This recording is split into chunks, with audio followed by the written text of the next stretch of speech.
This is a really good video that demonstrates how a horse will use their 5 survival instincts to evade even the first command. So what are those 5 survival instincts? Number 1 is the pecking order. Anytime I ask a horse to do something, if the pecking order has not yet been established, they will challenge even the first command. That's why it's so important to make sure the first command is to move from a sensitive push. That allows us to recognize that the pecking order has not yet been established on that particular day. Number 2 is the flight instinct. That's where they will try to run away from the command. Number 3 is the fight instinct. That's where they lean on pressure. Number 4 is to do the opposite, and number 5 is conserve energy. And we always start with number 1, the pecking order, and finish with number 5, conserve energy. And that's what creates willingness. With a proper setup and a preparatory command, I'm able to identify 3 evasions. First is the runaway evasion. She moves before I ask. Second is to do the opposite. She turns to go the wrong way. And the third is lean on pressure. So the first evasion I want to deal with always is the lean on pressure, the fight instinct. I do that by working in patterns and releasing for a small burst of speed. In order to stay in the conversation and create a pattern, I need to restart right at the moment she passes my shoulder line. My second push command is going to either release for more speed or more sensitivity. And because she gives me more sensitivity, I release with my hand, but maintain with my legs until I get acceptance with the head down, then let her rest in order to complete that pattern. But wait, there's more. Just because she put her head down to the ground doesn't mean it's genuine. A horse that has been rewarded for signs of acceptance doesn't necessarily mean it's genuine. And the only way to find that is through patterns. That is dictated by the timing of the release. You'll see what I mean. As soon as I reset my shoulder line for a new prep, she takes off into flight evasion and do the opposite. As soon as I realize that she's going to try to run through the command, I just roll with her. I don't step over there and try to force her to turn. If I just turn to the right, keep my stick at her eye, and maintain that command without forcing her to turn. It's very important that that decision to turn back the other direction is her choice. My only job is to maintain the speed that she run off with. So if they run off at a trot, I just maintain a trot. But because she picked up the lope, I maintain the lope until she turns back the other direction. I have 3 aids that are making this very smooth and look easy. One is my legs. The speed of my legs is consistent. The angle of my beam, the angle that I'm walking, is out in front of her, and it stays consistent. And my stick hand, with the dressage or the lunge whip, is pointing at her eye. It's very important that the timing of my legs and everything stops the second that she turns back and goes the other direction. The perfect timing of my release, paired with her rest time, allows the instinct to conserve energy do its job, showing her that her survival instincts that she uses to survive the predators and avoid control with horses doesn't work with humans. While she's resting, I want to talk about the most common mistake I see with people dealing with a horse when they are in the fight instinct, and it's just simply add more pressure. It's pretty typical that everyone starts with low pressure, and when the horse doesn't respond, they continue to build pressure until the horse responds.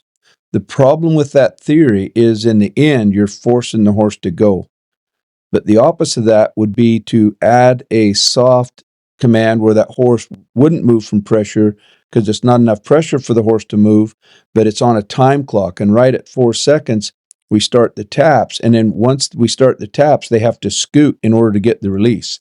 And then changing the release from a scoot to rewarding sensitivity is wrapped up in a clear pattern that makes it easy for that horse to understand what we were talking about right in the very beginning.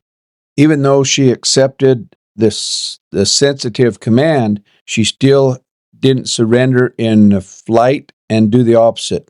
And the only way to find out if I've got her is restart a command after this rest and see where we're at. So I'm going to turn on my preparatory command again and make sure she waits on me. And as soon as she demonstrates that she waits, then I want to slowly add that command toward her, make sure she responds within 4 seconds. And when I release, she should only take a couple steps and stop before she passed my shoulder line with her head down. And that's where we end this lesson and go the other direction. Okay, guys, so I'm back here with Jolene. This is day 2 of her 3-year-old start. I'm going to start with the rope right off the bat and just start desensitizing. Her liberty was really good, but I'll save the liberty check once I get the saddle on her. I can do more liberty work. So I'm just going to stand in the middle and just twirl first. And when I'm in the middle, it doesn't matter where she goes. So this lesson goes on for about 30 minutes. So I sped it up times 2. But it still gives me lots of time to talk about the survival instincts when it comes to teaching them how to handle fear. Now, you can see she's trying all of those survival instincts that she did in her liberty lesson, on the beginning of this video. She's trying to do the opposite, runs back and forth. You even see her drop her nose to the ground. She's trying to surrender to me in the pecking order because she's got releases for that to see if that'll cause the pressure to go away. But the only survival instinct that I'm going to reward when it comes to handling fear is the fight instinct. And the fight instinct is when they stop their feet. And I'm going to reward that decision of stopping her feet once she stands for 4 seconds. And we'll talk about that later on in the video when she does it. But right now, I want to talk about the difference between desensitizing and teaching them how to handle fear. And I don't even use the word desensitizing anymore because I find it so contaminated in the industry. The most common problem I find with desensitizing is managing the pressure.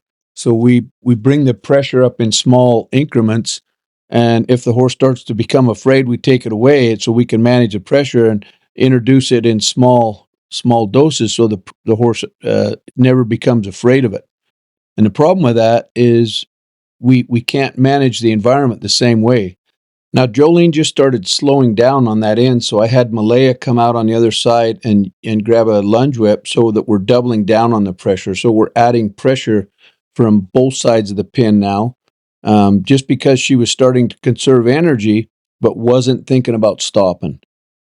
By desensitizing my horse from flags and bags and whips and all kinds of things like that, doesn't do anything to help my horse overcome his fear of snow sliding off the roof, thunderstorms, horses running up behind him, and countless other real life situations that we find ourselves in, but our horse is not prepared because he's never been taught how to handle fear under a fearful state of mind. He's always been coddled when it comes down to fear. And if we could coddle him, then there wouldn't be all the accidents that we see, guys, when horses get afraid and run off and buck you off and all those things. I mean, you got to remember we're in the real world. This isn't My Little Pony. So I switched the video back to real time and made the decision to rope her as she's not thinking about stopping. So I'm going to capitalize on that impulsion that I have and just teach her something new, just have her overcome something new. So as soon as I get the rope around their neck, I like to go under their tail. So I'm going to have a croup on her later on the first time I saddle her and get her used to that. And, rub her all over legs, touch her all over the legs with it, swing it around.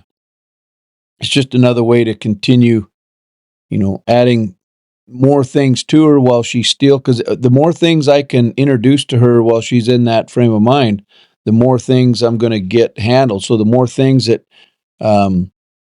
she will be able to handle from this one session, right? Because once I've taught her this in this one session, you got to understand that all I have to do when something else scares her is just start moving her feet and putting her to work. And she will quickly come to that realization to stop her feet. And as soon as she does, I capitalize on that. So in the future, my grandson or my granddaughter can be riding her and something happens and she just freezes. But if she don't, it doesn't take much of them moving her, and she will stop that anxiety and quiet right down. Because this teaching them how to handle fear just doesn't stop them from exploding and running off on high environment situations happens, it's also the correction for anxiety, and that what I call the happy feet. So if you're shown in a high level competition and they get anxious, like a barrel horse before they go on a gate, or when they get done with a run, rope horse in the box, reining horse settling in the center before you do the spins, all of those things are the exact same survival instinct. And when we tap into it right here and solve it right here, we're able to control that, because all of the major problems I've ever dealt with in my life, guys, with problem horses have all, as soon as I realized it's all one of those survival instincts, that's how I found all these signature lessons that I used to get them over those tough issues.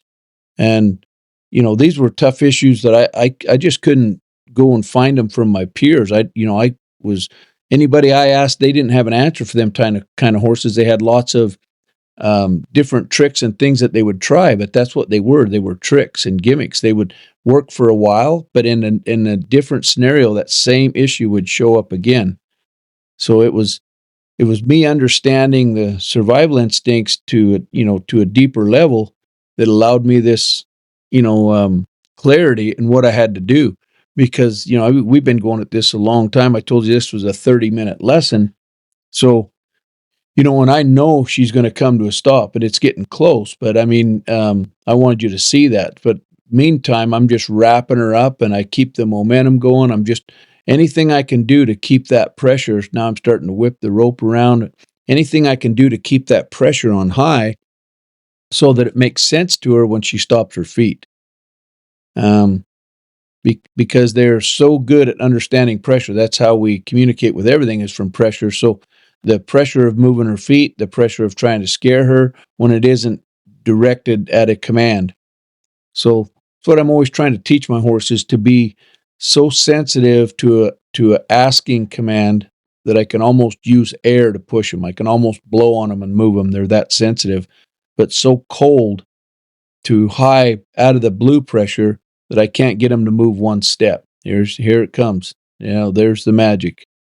So when she settles right there, I keep that command on and keep that pressure on for 4 seconds, tell Malaya to quit, and that's when things really start changing. Now is when we and she's licking and chewing, and I'm licking and chewing. It's been a long go, and it's I'm no stranger to that lasting a long time. That's why I called Malaya out early. I could see that she was in that shutdown mode where they just kind of go at it, and if they're not tired enough, that where they conserve energy, because it's all about conserving energy. And I never anticipated her having this big of a problem with it, or I would have strategically waited till she was a little bit more tired, so it would have happened quicker, mainly so it's easy on me.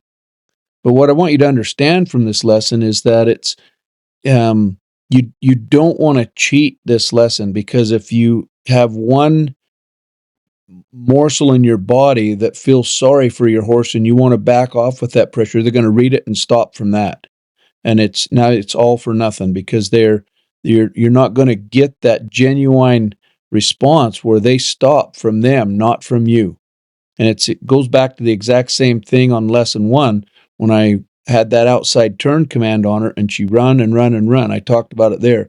I don't want to do one thing that makes her feel like I'm forcing her to do that lesson. It just has to be organic, and I have to time the release so when she does it, it's bang on.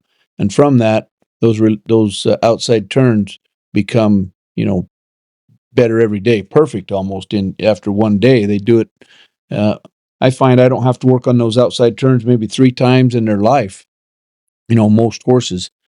Now there are the odd ones, but it doesn't matter. They always tell me through patterns when I got to do more of it.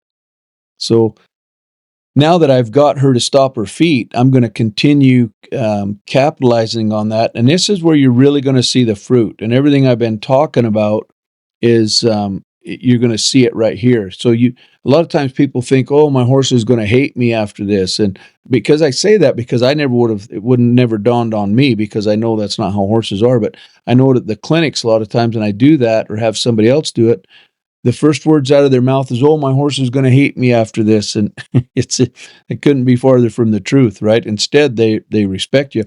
Horses only hate you when there's pressure applied that's not understood. Always remember that, guys.